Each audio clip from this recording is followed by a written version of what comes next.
May I begin with a bright and sunny announcement? Sunny Gale is here. Sunny Gale, at the height of her young fame, sold millions and millions of records, and Sunny is back on our program today, and it's going to be, for me, a thrill. She's the greatest. Talking about records, I thought it might be fun. We're doing some nostalgia lately on records. I thought it might be interesting to show you some of the advertisements from 1921 when phonographs were made of oak or mahogany, some kind of wood, and you'd have to crank them up, and there's ladies saying on the phone, come on over and play some old 78 records. 1921, here's Daddy with some new Columbia records. Family welcomes Daddy in the doorway, and he's carrying home some some brand new records back in 1921. Hail Columbia, Happy Land, beautiful phonographs of 1921, old-time recording time. Our memory lane moment. I love this stuff. Our topic is going to be also today confidence and how to be sure of yourself, and the man who inspires it and teaches us all the shortcuts, Mr. Charles Whitlock, whose books are #1 all over the world forever, and he'll teach us a few things on successful selling. I've got Emma Zale, who's got a red-hot record. Got a lot of surprises. Following these words, let's watch closely. Be right back.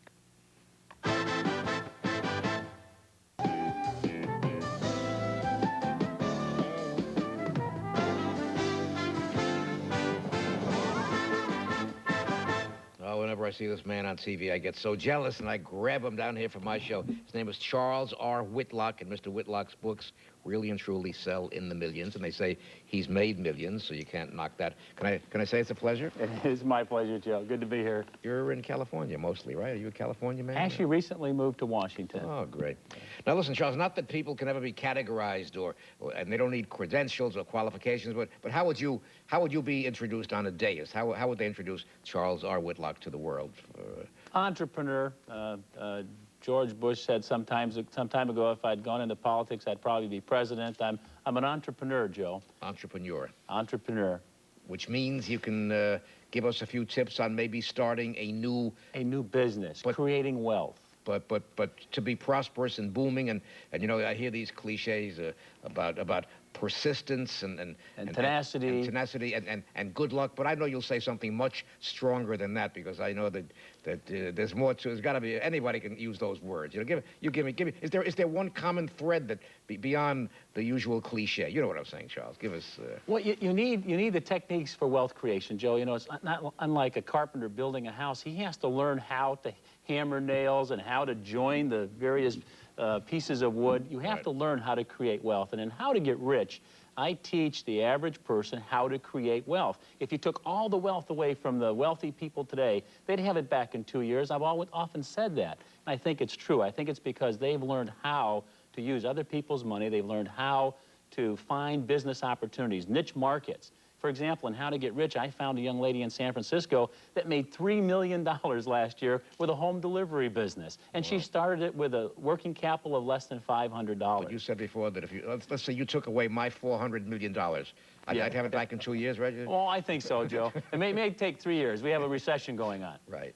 But you could get it back, One thing about my check, it'll never bounce. You want to know why? Hasn't got the strength. 2 weeks to bounce. I'm only kidding. I'm chatting here. So, Charles, let me ask you now. How to Get Rich. I saw an ad in I think, the Inquirer. It says you can start a travel agency in your own home for $1,999. I mean, in general, how do we know if those promises and ads are really true? Take it from there, you know. You have to be very careful. There's a whole chapter in How to Get Rich on franchise opportunities and multi-level marketing opportunities. There's so many sham operations out there, Joe. You really have to be careful and make sure that you're dealing with reputable firms. I think franchises are a wonderful way to go, and there's many reputable multi-level marketing firms. But the reality of it is, if you look at the average firm, their average dealer is netting about $500 a year. They're designed to establish 1 or 2 million partners in downlines, and if they themselves buy the product, the people at the top make all the money, the people below make very little money. Really, the opportunities in How to Get Rich were developed looking at every business opportunity in the 1990s, selecting 35 of the best opportunities that required the least amount of capital, the least amount of specialized training, yet gave you the upside, the ability to make $1 million. So as I hold up this man, 2 of his many, many books, I will ask Mr. Whitlock if he might name for me any business that I might start for, let's say, Charles, under $10,000 and maybe you have a chance to succeed. Okay? Joe, you could go into the seminar business and you would make a virtual fortune. Seminars. Just giving talks about your years of experience and the thousands of celebrities that you've met over the years, right. You'd make a virtual fortune, $10,000, $20,000 a lecture. A lot of people with a tremendous amount of experience overlook the seminar business. I talk about that in How to Get Rich. You could train aspiring authors how to handle interviews on the various television shows around the country. There are media training firms that charge $15,000, $20,000 for a 2-day session. I'll tell you one thing, and I mean, why brag, but why be modest? I do meet kids all the time who go to broadcasting school. Sure. And they tell me their homework tonight, the teacher told them, go home and watch my technique. I don't know if, so it's nice to hear that. It's gratifying to hear that. I'll show you one young man in right. Portland that just started the Design and Living magazine. I don't know if you can see this on the camera or not. Of course. But this was a reader of my book, and I have a whole chapter on how to start a magazine. Really? And here's a beautiful Design and Living magazine for the Oregonians. And the opportunities are just endless, and there are people all over this world. A young lady, 86 years old in Miami, is making $1 million a year with a mall walking business. What kind? A mall walking business. M-A-L-L? M-A-L-L, senior citizens walking around malls. And she's put all their names on computers so retired carpenters can give some time to retired bankers who give some time to retired lawyers, and they help each other. And she keeps all these hours on her computer, and she charges everyone $1 an hour for giving each other help and running this. And she's billing about 200,000 hours a month in combined services for senior citizens. How about maybe based on, I love this about selling, how about maybe one real life example of someone closing a sale, but where the prospect was not only reluctant, but downright hostile to the person's pitch. Give me one. You know what I'm saying. You know, Joe, I wrote Secrets of Successful Selling as a follow-on to How to Get Rich, because the greatest business idea in the world, if you don't know how to close effectively and make presentations, is worthless. So that's a companion book. Give us a case. And I can tell you, an administrator of a hospital when I was a young man, about 25 years old, I called on him 6 times, and each and every time he said, no, I don't want it, get out of here. And as a matter of fact, he said, you know, you're lucky. I threw 6 salesmen before you out of here before you arrived. I said, I know, I was that sick guy all 6 times. The reality is tenacity in sales and enthusiasm. Believe in what you're selling. Have a heartfelt commitment. Be charged with what you have to sell, and you'll kill your competitors every time. Let me get a feeling from Richard Ornstein, who is our Trivial Pursuit man, but in this case, non-trivial. How do you feel, Richie, about selling and getting rich and seminars and franchising and etc.? I'm going to read his book. So far, the only thing I have with Rich is my name. So I want to understand what you have to say. Oh, good. Now, Charles, what are some of the downsides of these things? Because there's so many businesses in America today that fail every year. 1 out of 3, Rich. Right. So what is the ingredient that they're doing wrong because they're failing while you have so many people that are successful? Thousands of times, over and over again, I see businesses fail because young entrepreneurs go to banks and they seek debt loans. In other words, loans that they have to pay back every month, and maybe their business plan dictates that they're going to be profitable in 6 months or a year and a half, but maybe it takes 2 years, and every month they have to pay the bank the loan. I always go to customers or suppliers for equity capital. I'll tell, Rich, if you're a customer of mine, I'll say, listen, I'm going into this business. I'm going to give you my products at 20% discount, but I want you to advance pay. Give me $10,000. I'll give you $10,000 worth of product at 20% discount, and I'll give you equity in my business. So now I own you. You're a customer that's going to always do business with me because you have equity interest in my company. And you're going to get discounts through my company that you can't get elsewhere. What a technique. And I don't have to worry about paying you back every month. If it takes me 2 years or 2.5 years to start turning profits, so what? I have money that I don't have to pay back. That's the kind of financing that I talk about in How to Get Rich. I'm a member of the Building and Loan Society. People tell me, get out of the building and leave me alone. I'm going to get back with Charles Whitlock and Sonny Gale and Emma Zale. They want to get rich. Following these words, let's watch this brief intermission. Please watch.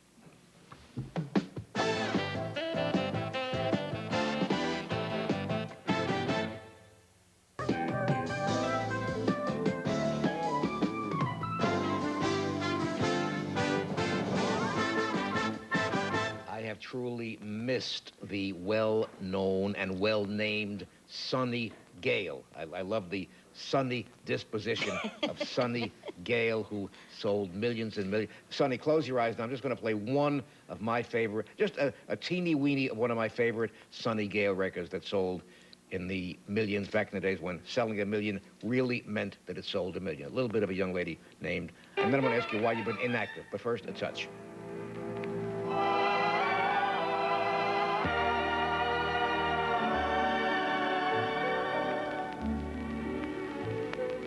Smile, though your heart is aching.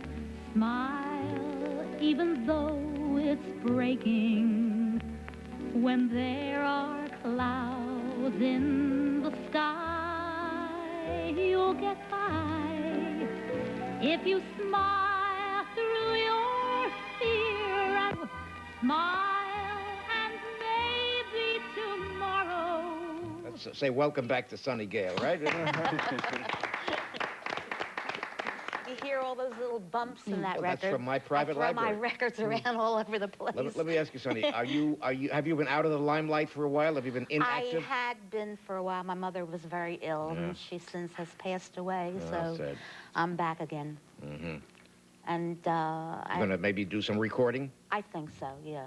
I will be. Wasn't there one famous, legendary, one famous area or location or street in Philadelphia where all the entertainers came from that block? Of course, South Philadelphia, my hometown. Right, tell me about that block. Tell the world about that block. Well, I was raised in South Philadelphia where Mario Lanza lived. Across the street was Eddie Fisher. We started together. So many. Kitty Callan, Frankie Avalon, all from one block, from one area. Fabian. Yeah. What was there in the Joey air? Bishop, what was in everybody. the atmosphere that developed all that vocal prowess that they all came from that? It was Philadelphia. It wasn't New York. And when you came, I'm only kidding. When you came to New York, had you been on children's hours and things like that? No, I had been with Hal McIntyre's orchestra for 2 years on the road. Right. And I left the band and I came to New York City from Philadelphia in Christmas 1952, December 1952, and I found a song called The Wheel of Fortune. Right. And I recorded it, and the following day, K-Star had it out on Capitol. Mine was on Derby Records. But yours did well. Mine did very well in the rhythm and blues and the white. How many Ed Sullivan shows were you on? Oh, many. I was on every show. But we're showing Ed Sullivan on this channel Sunday nights. You're going to see yourself as you looked a few weeks ago. I probably will. You did more Ed Sullivan shows than Ed Sullivan. Yeah, quite a bit. Fantastic. The Roberta Peters and everybody, Jackie Mason. Would you like to be a young Sonny Gale? I mean, like 12 years old, starting out now in 1992. Would you like that, or? Well, I really started when I was about 11 in Philadelphia, singing at weddings and banquets, bar mitzvahs. You know, I sang everywhere in Philadelphia. Was that a better time? I mean, there aren't too many outlets today for a young singer to break in, so maybe it might have been a better time. I was very lucky at that time, very lucky. Mm-hmm. And it was just, I think maybe my private life was not too well. You know, after I recorded The Wheel of Fortune and got married and I made a fortune, and I lost it with my first husband, and then I remarried the second time, and then that was even worse. So then in fact, when you play Smile, it reminds me of the time that I recorded Smile on RCA because I was going through a divorce. Yes. And that's why I found the song. It was written by Charlie Chaplin. That's right, words and music. And I recorded it because it said, smile though your heart is aching. And I was going through that pain. And I guess, you know, after that, When Sunny Gets Blue was written for me. I know that. So every... I've got 12 of your albums, at least 12 of your albums. One of them is just called Sunny. Sunny, yes. It originally was supposed to be When Sunny Gets Blue. Right. And I didn't like the title, and I wasn't too mad about When Sunny Gets Blue. But right after The Wheel, I got a telephone call from the late Nat King Cole. And we went into the Paramount Theater, and that was after The Wheel. Then we did Smile. Will you be learning new songs for the comeback? Oh, yeah. Let me go down the line. Yeah. I have a whole new repertoire right now. Let me get a feeling from some of my friends here. This is started. Now, listen, before we bring in Emma Zale and Mr. Kevin Michaels of a well-known newspaper, and Emma Zale is a superstar in her world, I saw you beaming when I was talking with Charles. Charles, what do you want to ask or say of Sonny before I ask Sonny what she wants to ask you about getting rich? What's your feeling on the comeback this morning? What's your immediate plans? I'm real anxious to find out where you're going from here. Good question. Well, where am I going and what will I do? Right. Your voice is as great as ever. It is better. Well, I'm going to go back to Florida. I had worked the Century Village and the condos and the cruises. So I think I'll be going there first. I just worked at the Water Club recently here in New York. And Go back to recording. Could I ask you a terrible thing? Give me one line of Wheel of Fortune without the music. One line. Bum bum. And Good Night, Sweetheart, Good Night. We recorded that. I love that. You had a lot of big ones. Yeah. Name one more big one. Don't be shy. Good Night, Sweetheart, Good Night. Love Me Again. I Laughed at Love. Teardrops on My Pillow. Soldier Boy. Oh, boy. Incredible. Remember, Richie, you're a fan of the 60s and 70s, right? What do you want to say? Everyone was a smash hit. It was fantastic. Everyone copied off you afterwards. I know. Emma Zale. What do you want? Emma Zale is a superstar in her world. We're going to talk about... She's adorable. Isn't she adorable? But what do you want to Adorable. ask or say Thank on the you. comeback of Sonny Gale? Well, I really admire your work. Thank And I you. just wanted to know, was it really hard for you getting started as a woman back then as opposed to what we have to do now? You know, do you think it was easier or No, harder? It wasn't hard for me because the first recording of The Wheel was a smash. So I got lucky. I got lucky. How did you get the part in it? Was it an audition or you knew people? No, or- I didn't audition. I went over. I heard that there was a company called Derby Records with Larry Newton and Phil Rose. And I went over to Derby Records. I originally was supposed to go to Rainbow Records with this fella, Eddie Heller, who originally was from Philadelphia. But I wound up at Derby Records, and I don't know what happened to that company after that. I went straight over to RCA. You were on every chart. On every chart in those days was Connie Francis, Joni James, Right. June Valley. Right, Johnny Ray. I'm talking about the women, and Sonny Gale. This lady sold a lot of million sellers. Kevin Michaels of the newspaper called... Sound Attitude. Kevin, if you're going to chat with Sonny, which I hope you will for your magazine, what would you like to know or ask of Sonny There's Gale? so much to learn from you, Sonny. It really is. Would you suggest What would you that like she- to know? Would you suggest, Mr. Whitlock, that she goes on a speaking tour? Absolutely. Definitely, Oh, right? she could teach so many Definitely people a seminar so there. much. Yeah. She'd pack them in. Yeah, yeah, and I'd like to see you go on a speaking tour for women. There's such a large movement in this country now to teach women how to deal with interpersonal relationships and careers, and there's these glass ceilings that are often referred to. You could teach so much from your personal life experiences as well as your Yes, professional life. I think I could. And I think the universities, the women's colleges would pay you a great deal of money to come in I and think I'll take lecture. it. After the clouds, the sunny will shine again, right? That's right. I That's think right. I'll take that offer. Only this time I want you to put your money in muni funds. They're tax-free, interest-bearing, and no more men in your life. That was one of my problems, you know, because when I did record The Wheel of Fortune, had I known now what I didn't know then, you know, like to get the rights to the song or to get Sure. half of the song or own half of it, you know. And then when I recorded Smile, I found it, you know, I found The Wheel of Fortune, so that really belongs to me. I feel like it's, you know, a part of my life. I found it. And then I found Smile, and I should have gotten a piece of that, and I didn't. So according to business, you know, then in the 50s, I wasn't too bright. Well, it So, I wasn't mean- like it is today either, No, Sonny. The no. laws have I changed mean, I'm a lot much in favor smarter of the today. performer. If I record another song today, I will It will be get protected. half of the song, or I won't record. Mr. Michaels, would you say this young lady is part of our American pop culture? I would like to ask her one more question. Certainly. What do you think of the recording industry now? I think it's just fantastic. I'll tell you why. Yes. Even better than the early days, right? Yeah, because I was listening yesterday. I have a whole new repertoire. I have Neil Diamond songs, Elton John. Sonny Gale songs. How Elton about John. There are so many great new artists today. Emma. Patti LaBelle. Emma? You- We're talking about new artists. Give they're Sonny a fantastic. progress report on you. Give us an update Definitely. I also write for other people. Actually, thanks to Joe, we got an offer from an independent label called Vagabond Records with Mr. Tony Biondo, who's president. And we did a show at the Lone Star with my organization, the International Women's Organization, which would love to have you come and speak sometime. It's a networking organization for women, and it's open to men also, male members like Joe and Rich here. I got a plaque. Down I there. got a Yes. plaque. This year, we voted him again for the 3rd year in a row as favorite celebrity to both inform and entertain. This is your plaque, Joe. Who was it? It was Robin, what's her name? Robin Gibbons? Quivers Robin was Quivers, there also. how do you say it? Quivers. And Joan Rivers. Joan Rivers and one Right. more. And also Sally Kirkland Sally for favorite film Kirkland personality. And me. I was in good company that And we night, right? received really good news from Sally also. I've been in touch with her. She wants to help out with our organization. Have you got a She's copy of... taming- She's great. She's taming lions right now in L.A. Really? Yeah. No, it's not. You got I know a copy Sally, of your too. newspaper, Mr.